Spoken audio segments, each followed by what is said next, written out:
तुम्हारी मोहब्बत के चर्चे सारे जहान में गूंजेंगे। मैं जान गई हूं कि मेरा सब कुछ आप है। अर्तुगरुल से दूर रहो। ये बात याद रखना कि किसी अजनबी की बेटी कभी कबीले के मयार पर पूरी नहीं उतरेगी।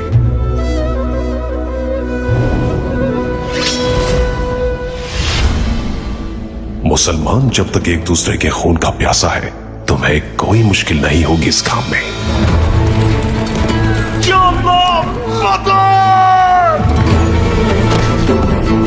नफरत का जवाब सिर्फ नफरत से दिया जाता है।